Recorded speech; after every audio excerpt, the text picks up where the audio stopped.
시편 26편의 6절과 7절을 같이 보시겠습니다. 여호와여, 내가 무죄함으로 손을 씻고 주의 제단에 두루 다니며 감사의 소리를 들려주고 주의 기이한 모든 일을 말하리이다. 아멘. 하나님께서는 믿음으로 사는 자에게 은혜의 증거들을 베풀어 주신다. 그러면 그 은혜에 감사하며 사는 성도가 해야 될 것이 무엇이냐? 늘 순종하고 늘 기도하고 늘 하나님 앞에 감사로 나아가야 되는 것인 줄 믿습니다.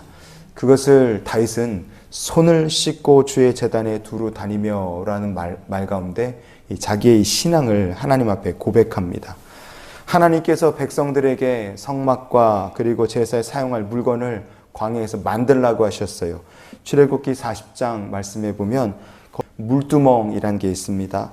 그 물두멍은요, 제사장들이 여호와의 성막에 나아가서 일하기 전에 손과 발을 씻어서 스스로 정결하고 거룩하게 만드는 데 쓰는 도구였습니다.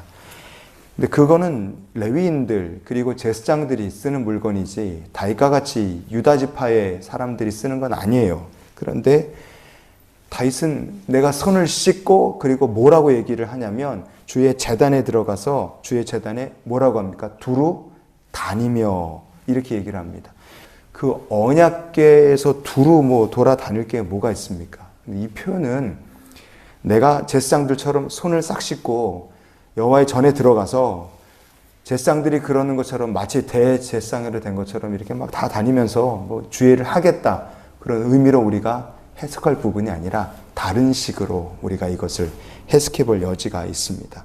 이 두루 다니며라 번역된 히브리어 본문이 바아소 버바흐 이렇게 되어 있어요. 바아소 버바흐 두 가지 의미가 있습니다. 하나는 뭐냐면 어딘가를 빙글빙글 돌다 이런 의미가 하나 있고요. 또 하나는 뭐냐면 테이블이나 아니면 의자, 보자 이런 것 앞에 꿇어 엎드린다, 넙죽 엎드린다 그런 의미가 바아소 버바흐라는 말의 두 가지 의미입니다.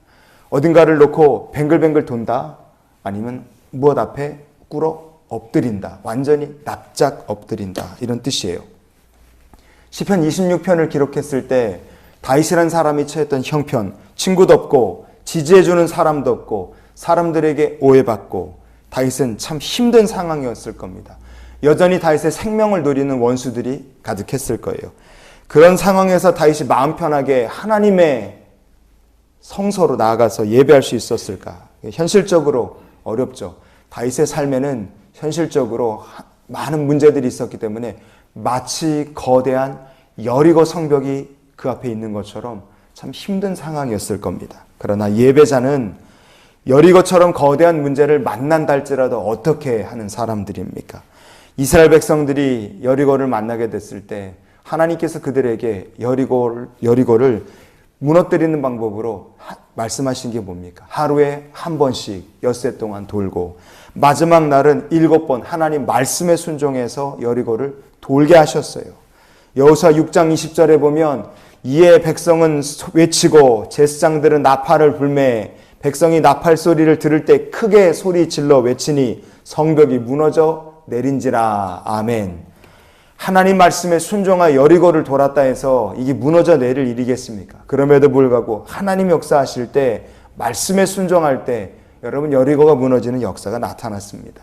다윗이 내가 손을 씻고 주의 제단에 두루 다니며 말한 것은요, 나는 여리고를 도는 심정으로 하나님 앞에 내 인생의 문제를 놓고 기도하겠노라. 다윗의 믿음의 결단이 여기 담겨 있습니다. 여러분 두루 다니며라는 히브리어 바아소버바흐라는 말에는 또 어딘가 앞에 꿇어 엎드린다는 뜻이 있다 그랬잖아요. 어디로 가는지 알지 못했지만 아브라함은 하나님의 인도하심에 늘 순종하는 삶을 살았습니다. 아브라함의 삶에는 그래서 주가 어디로 인도하시든 어떤 상황으로 하나님께서 인도해 가시든 제단을 쌓고 하나님 앞에 엎드리는 믿음이 아브라함에게 있었어요.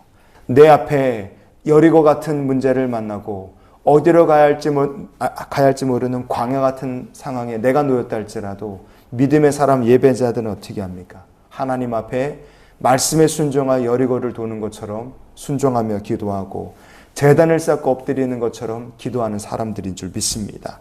이삭도 그랄 땅에 머무는 동안 하나님 복을 주셨어요. 그러나 그랄 땅에 머무는 그 동안에 그 그랄 사람들의 시기를 받아서 이삭이 자꾸만 우물을 파면 뺏기고 또 뺏깁니다. 나중에는 밀리고 밀려서 황무지였던 브엘세바까지 이삭이 밀리게 됩니다. 그러나 그곳에서 이삭은 이렇게 했습니다. 창세기 26장의 25절 말씀, 우리가 오늘 말씀의 결론으로 읽겠습니다. 이삭이 그곳에 제단을 쌓고 여호와의 이름을 부르며 거기 장막을 쳤더니 이삭의 종들이 거기서도 우물을 팠더라. 아멘. 제단을 쌓고 하나님 앞에 다시 엎드릴 때 하나님께서 이삭에게 또다시 브엘세바에서도 셈의 축복을 더하여 주신 줄 믿습니다. 여러분 정리해 볼까요? 예배자라는 사람들은 어떻게 사는 사람들인가? 우리의 삶에 여리고 같은 문제가 있을 수 있습니다. 우리가 그런 문제를 만날 수 있어요. 우리의 삶에 어디로 가야 되는지, 하나님 무슨 뜻을 가지고 계신지 우리가 알지 못하여 가슴 막막할 때가 있습니다. 그러나 예배자는 주의 말씀에 순종하여 여리고 같은 문제를 만나도 하나님 말씀에 순종하여 이기는 사람들이고 제단을 쌓고 하나님의 보좌 앞에 나가는 사람들인 줄 믿습니다.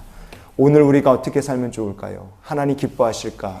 스스로 손을 씻고 주의 제단에 두루 다니겠노라 이렇게 말했던 다윗처럼 우리도 그렇게 하나님 앞에 스스로 구별하며 주님 앞에 나아가 내 삶의 여리고 같은 문제를 놓고 기도하고 제단을 쌓으며 하나님의 주되심과 역사하심을 찬양하고 기도하며 감사로 우리 하나님 하신 귀한 일들을 선포하며 사는 귀한 하루를 우리가 살기 원합니다.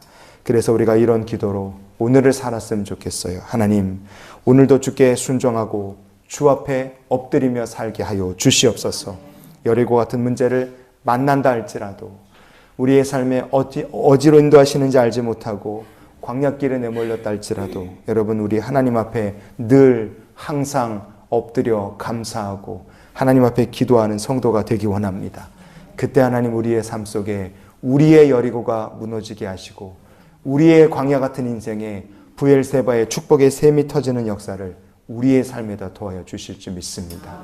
오늘도 주와 동행하는 날이 되시기를 예수님 이름으로 축원을 드립니다.